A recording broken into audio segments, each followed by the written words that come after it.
mi esfuerzo crítico no está dado en el vacío, sino en esa tradición, esa herencia. Y de algún modo el objetivo de este libro es el debate, la reflexión, el diálogo. Claro, voy a aprovechar que precisamente tengo un poco más de tiempo para responder a las interrogantes que me ha planteado Camilo, ¿no? Siempre digo eso y lo voy a repetir, ¿no? Yo discuto ideas, no personas. Entonces, entiendo que es válido criticar, pero no hay que tomarlo en el plano personal, pues es una tontería, lamentablemente inmadurez, ¿no?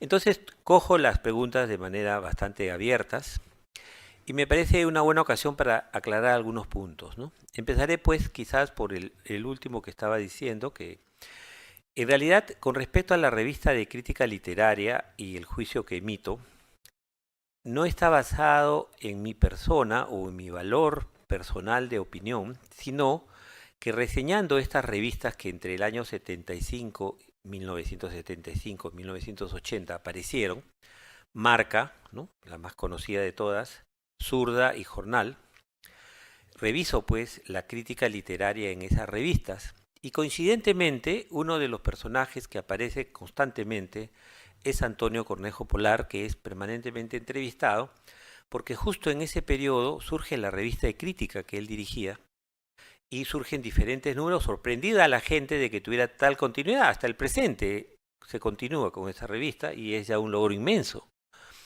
Entonces siempre le interrogan y le preguntan sobre su proyecto. Entonces lo que yo hago es recuperar el juicio, la opinión del maestro, que decía perfectamente eso que ha dicho Camilo. La revista de crítica debe ser un componente en el proceso nacional de su tradición y cultura, ¿no es cierto? Y eso es precisamente, incluso hay una pregunta que alguien le hace sobre lo que opinaba Luis Alberto Sánchez respecto a que la literatura latinoamericana era un apéndice de la literatura norteamericana. La latinoamericana debía depender de la literatura norteamericana. Y Cornejo es muy enfático, dice, eso es falso, eso es mentira, tenemos una ontología distinta, etcétera, ¿no? Entonces, simplemente retomando eso, hago alusión al hecho de que habría que fundar una nueva revista con ese objetivo, ¿no? No tengo nada en contra en particular con la revista de crítica, todo esfuerzo evidentemente intelectual es positivo, pero es evidente que ya no era lo que fue al comienzo cuando estaba Antonio vivo, que tenía una inserción, por ejemplo, con nuestra escuela, así como Antonio se preocupaba siempre de cada vez que venía a dictar cursos, estar en diálogo con nosotros. Bueno, ahora no hay ese nexo y eso es lo que recordaba que el maestro aspiraba. Un segundo aspecto que, digamos que en los puntos que él ha señalado, yo veo, como él dijo al comienzo, no hay tanta discrepancia, sino son cuestión de énfasis, ¿no? Yo, por ejemplo, estoy de acuerdo con él, ¿no? O sea, si uno mira desde un punto de vista crítico o así objetivo, la crisis de la educación nacional es tan profunda que el panorama es pesimista, ¿no? Pero yo recorro mucho el país, conozco prácticamente, le diré sin pretender ser un poco soberbio, casi todo el Perú, y he conocido en todas partes, siempre hay él o los maestros que sí tienen vocación y se esfuerzan. Yo para ellos trabajo, para darles instrumentos, para darles...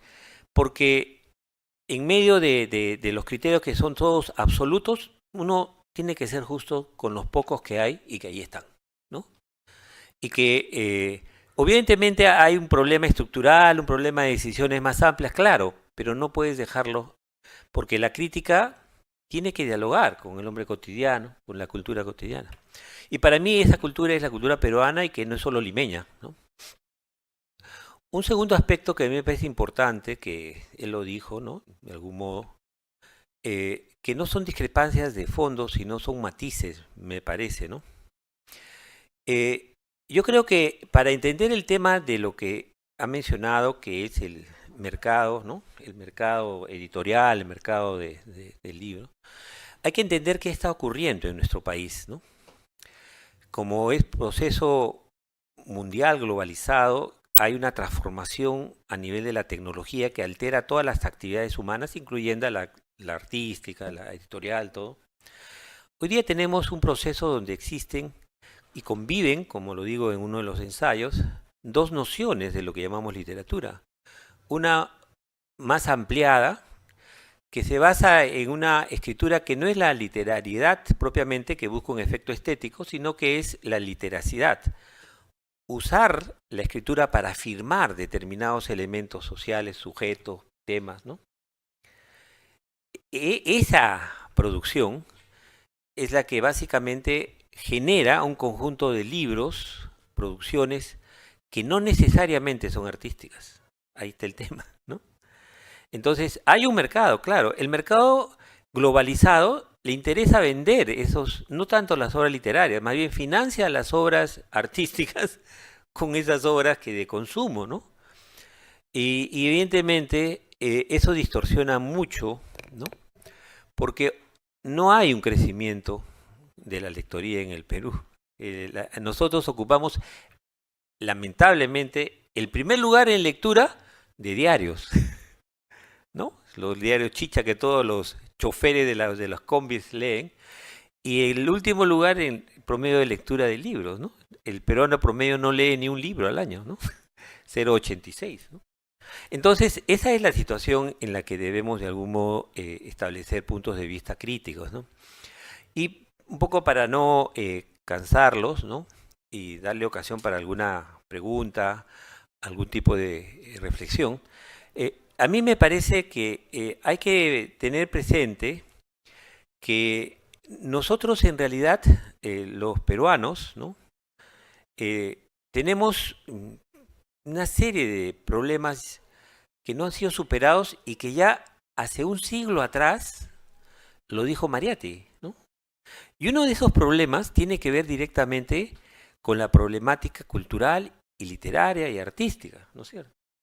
Hoy día estamos viviendo una etapa bastante compleja y problemática, donde no solo en el escenario nacional hay crisis, corrupción, problema de legitimidad, también hay otros problemas más agudos, ¿no? Que no les prestamos tanta atención. Problemas que tienen que ver con los cambios en el clima, la contaminación, los efectos que está generando de manera evidente. Y de algún modo mi preocupación va hacia lo que ha significado eso para nosotros, me refiero a esta facultad, a estas escuelas, a ustedes mismos, que somos en principio humanistas. Pero tal vez nos hemos olvidado de algo básico en nuestras reflexiones, prácticas, reflexiones, trabajos, etcétera. Que lo primero que tenemos que hacer como humanistas es plantear solidariamente la defensa de la naturaleza y también de los seres humanos. Entonces, yo creo que todos los problemas de la educación, problemas de la crítica postcolonial, en realidad nos están planteando problemas que no nos permiten tomar en consideración lo más esencial que está ocurriendo ahora, que es una situación calificada por las Naciones Unidas, por un conjunto de científicos altamente prestigiados y reconocidos. Estamos entrando a una situación prácticamente de alerta máxima. El último informe que ha salido este año, hace unos meses, y que lo encuentran en internet, que es el informe sobre el monitoreo de todo el problema del medio ambiente que hace las Naciones Unidas, con un montón de, llamémosle así, puntos de análisis y monitoreo en diferentes partes del mundo, científicos todos ellos, lo ha dicho de manera categórica, ¿no?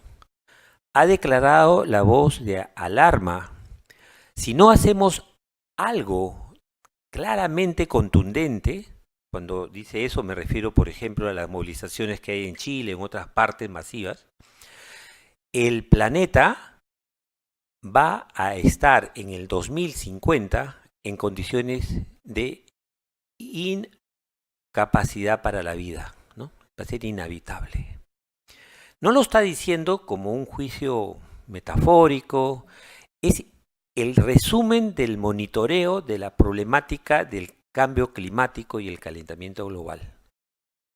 Ese documento ustedes lo pueden encontrar en internet, se lo pueden bajar y sería conveniente que lo lean. Y para mí, Eso plantea, como lo dijo una de las muchos intelectuales, mucha gente se está metiendo esa campaña. Una de ellas es Naomi Klein, famosa investigadora del plano de la publicidad, y su libro, que trata sobre eso, dice, esto lo cambia todo. Ella ha dejado todos sus proyectos de esa naturaleza y se ha abocado a la lucha contra el calentamiento global. Eso lo cambia todo, porque en esa lucha por sobrevivir, porque estamos ante la posibilidad que si no hacemos nada en 25 años, vamos a terminar en una situación donde ya el clima, así hagamos lo que hagamos, va a actuar por sí mismo y no vamos a tener condiciones de vida. Entonces, si no hacemos algo en 25 años, simplemente no hay salida. Y ella lo ha planteado con todas sus letras y mucha gente se está uniendo a ese proyecto. Y yo me pregunto, ¿no es nuestra tarea como humanistas defender la tierra, defender la vida? Entonces, todos los problemas frente a una catástrofe se subordinan. Porque cuando viene una catástrofe, así seas tú empresario o trabajador, así seas joven o viejo, así seas hombre o mujer, heterosexual o homosexual, comunista, liberal, todo se pasa a un segundo plano. Y nosotros seguimos pensando, como yo como ustedes, que tengo que llenar las notas, que viene el cheque a fin de mes.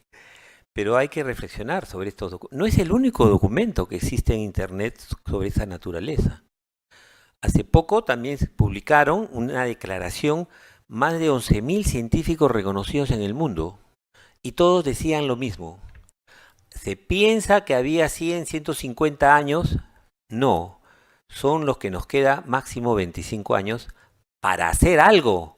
Y ese hacer tiene que ser inmediato. Es decir, lo primero hay que tomar conciencia de eso. Entonces, desde esa perspectiva, yo sí soy optimista. No me queda otra alternativa, ¿no? Digamos, no es conveniente ser pesimista, ¿no? Si no eres optimista, bueno, el pesimismo no te va a ayudar en nada, ¿no? Y yo creo que esa es la exhortación que detrás de todo mi trabajo, todo mi esfuerzo y también de mi inserción en los medios, porque yo tengo mi canal, tengo una presencia en diferentes, pero espero no estar solo, ¿no? Espero que Camilo se una a mí dentro de poco. Paul Yaque, que está ahí, que también es otro amigo, y espero que todos ustedes reflexionen sobre eso, ¿no? Ese es uno de los temas que abarca todo, ¿me explico? Esa es la verdad.